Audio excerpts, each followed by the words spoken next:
Hey church family, today's Bible reading finds us in Psalm 107. And as I was reading through the psalm, I was reminded of something that happened a couple of weeks ago. I was on a business trip to Houston and got to go visit the Johnson Space Center. And while I was there, I got to learn about the International Space Station and see different items from that and learn how they do things on the space station.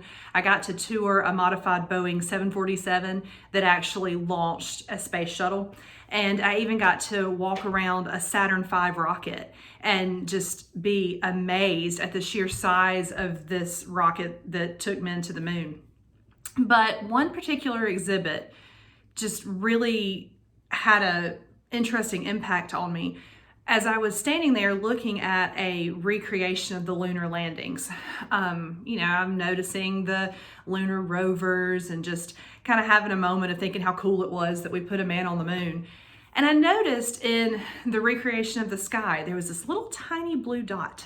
And I realized that that little tiny blue dot was how Earth would look from the moon. And I was just struck at how small and insignificant we are as one little person on one planet in the midst of just this vast universe that God created. And that God loved me enough to send Jesus to die on the cross for me. Psalm 107 verses 23 through 26 talks about people on ships in the great waters who mounted up to the heavens, much like the men on the Apollo missions. And in the psalm, we're told that the courage of these men faded, and they cried to God, and He delivered them. He made the storm be still.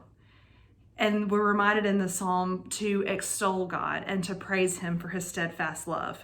So, as you go throughout the day today, I encourage you to take a second and stop and look up at the sky. Look at the clouds or the stars, and just be reminded that in this vast universe, God created you, and He loves you, and He sent Jesus to die for you. For God so loved me and you that He sent Jesus. I hope you have a wonderful day. Bye, guys.